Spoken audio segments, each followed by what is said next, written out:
My name's Rohini Bajaj. I am a consultant paediatrician working in Manchester at Royal Manchester Children's Hospital.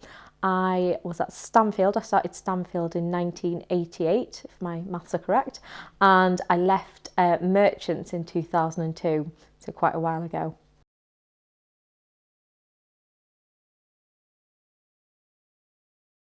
I've got a lot of memories of Stanfield, particularly sports day. So I was never particularly good at sport and I always came last at sports day, but everyone was very encouraging. That didn't seem to matter though, because since I left school, I've done lots of running and I've done a few marathons. So in Merchants, I remember being quite overwhelmed by how big the building was when I first joined here as an 11-year-old. But it was, what I liked about the school was how kind of encouraging everyone was, and there was just so many opportunities that you had to try out every different thing, lots of different hobbies, lots of different activities, lots of different sports, so you could find your own little niche really.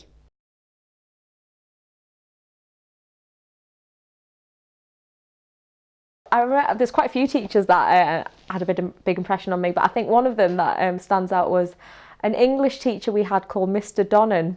So I don't think he works here now, but he was a legend for us all. So we all loved Mr. Donnan. Was so laid back, and he had this way of, even though he was so laid back and kept himself to himself, he could really communicate with a group of teenagers. So we were all able to like go to him, and I would go to him about any of my problems, which he probably got so fed up by, but I was able to just talk to him about, you know, school issues, you know, life issues, and I just thought he was an inspiration really. And he taught mainly English literature, but you could see kind of the passion he had for his subject, and I think it makes such a difference if a teacher's passionate about their subject, because you go away wanting to learn more about it.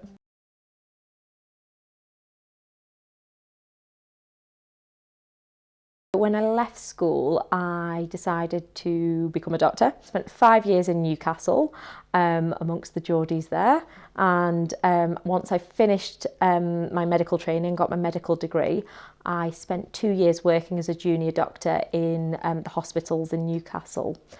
In that time I was able to do a placement in India, so I worked in India for 3 months in South India, in Bangalore, just shadowing the doctors there, which was a really good opportunity. Whilst I got to the end of being a second year junior doctor, I decided that I wanted to be a paediatrician, and I kind of wanted to come closer to Liverpool but not too close, so I thought Manchester's kind of a bit of a compromise. So I moved back to the northwest, and I did 8 years of paediatric training in Manchester, and I now work as a consultant paediatrician in one of the children's hospitals there. I had no idea that I wanted to be a doctor, so when I was in Stanfield, my mind would change every day. I remember coming home from school one day and telling my parents that I wanted to be a bin man, and then I said that I wanted to be a scientist, an astronaut, a spy, literally went through every profession, and I didn't really think about being a doctor until I got to secondary school.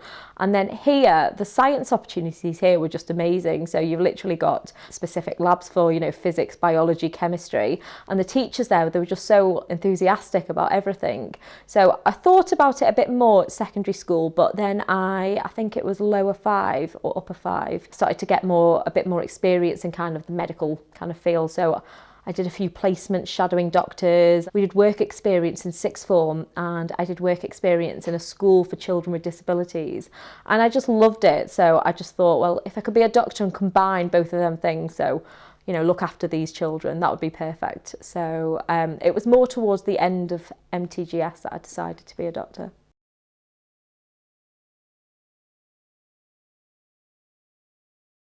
So I was a bit nervous about coming back actually and seeing everyone, but it was amazing coming back. So literally I feel like nothing has changed. So I remember everything from, like, you know, the smells to the different rooms to what they look like. It was amazing seeing all the old, like some of the old teachers that I had. So some of the primary school teachers that I had from Stanfield, and my old head teacher, Mrs. Mann. And it's just incredible that she actually remembers you as well, because she must teach so many different people, but for the teachers to actually remember the children they teach, it just shows how passionate they are about their teaching and, you know, all the different people that they teach. It was lovely to talk to the girls. I did a presentation for the girls who were 7 to 11, And they're just all so enthusiastic about everything, and they were all coming up to me afterwards telling me what they wanted to be when they were older, and quite a few of them said they wanted to be a paediatrician. So I'm not sure if I've swayed them the wrong way or the right way, but we'll see.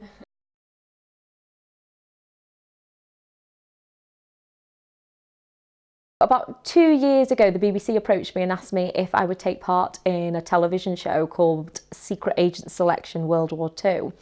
And when they first asked me, I thought, well, this has got to be a joke, because they asked me on a social media site. So I didn't really respond to it. But after a few messages, I just went along with it. And then the next thing I know, I was having costume fittings in London and a psychology test to see if I'd be suited to be on this TV show. And it was a 5-part series, and it was basically a reality show where you went back in time to the 1940s. And I had no contact with the outside world, so I had to give my phone up. My parents had an emergency number to call in case there was an emergency, and I had nothing modern, so no makeup, no hair straighteners, nothing. All our food was 1940s. But the biggest thing, so the point of the show was to for us to do the training that secret agents would have done in the Second World War. So they matched us all up to specific agents. So there'd be people who were from Asian backgrounds, there were men, women, there were people in their 20s, but also people in their 50s, the people with disabilities. So one of the guys in the show had his leg amputated. So it was a completely different, big background range, which was incredible, because I think back in the day, to be a soldier, you could only have certain qualities. It was mainly men, if you had disability, you weren't allowed to take part. But the secret SOE, so that's the secret agents, they basically took people from any background, and it was hard. So the training was really hard. So we were doing things from like walking through locks in Scotland to climbing 70-foot walls to eating like the most awful food. Like, I ate this meal one day thinking it was chicken and it was rabbit. I felt horrified. I felt really bad. And we had no milk because we were all on rations. But we actually, so all of us got so close, and we actually came out thinking that, we'd been through like this whole experience together. So we all learnt so much about the Second World War. We learnt about like the SOE, and like the sacrifices they made, because they basically sacrificed their lives. And the life expectancy of like a radio operator in France would have been 6 weeks. So it was really sad. But yeah, I'm back on milk now, so that's good. So when I was on the show, they linked us all up to specific agents, and that's how they kind of picked us for the show.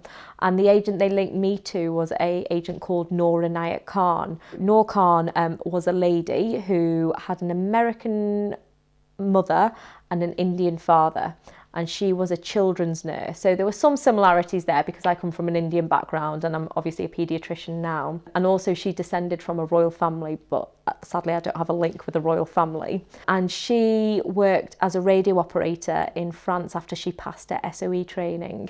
So she was the first female radio operator in France. And she had a cover name. Her cover name was Jeanne-Marie Renier, and she had a whole new life story, but she wasn't able to tell her family or her friends what she was doing at all. So her family and friends basically didn't know where she was when she went to France to do this job. Sadly, she was caught and taken to a concentration camp, and sadly executed there.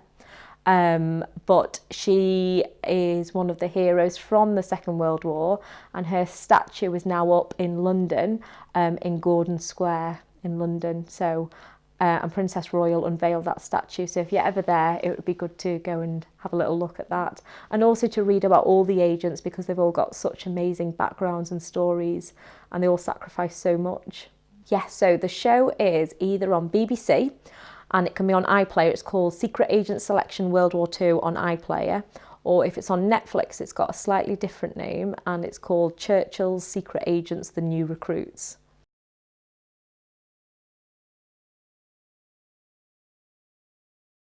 There's quite a few people that we're still in touch with, so we've got a group of friends that we were all very close when we were at school, and we all stay together now, and it was nice to be able to go on a bit of a tour today around the school together. No, so I really think it's important for everyone to be in touch with the alumni, and I've only got into it recently, and I'm so glad that I did, because although I've got my group of friends that I'm in touch with the school, it kind of gives us an excuse to kind of get back together. I've been able to see the school building, which I've not been back to the school since I got my A-level results in 2002. And I've always wanted to come back, but we were always wondering, how are we going to go back? Is it going to be weird? Are people going to look at us a bit strangely? I think it's really important for the girls that are at the school now to see what people have done when they've left the school.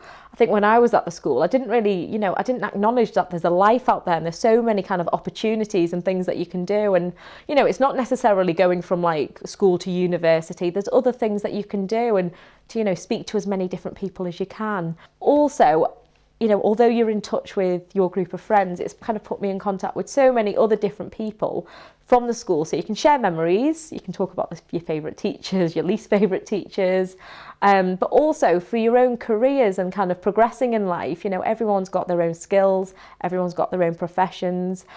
We can all share that to help each other out. So I think it's really important.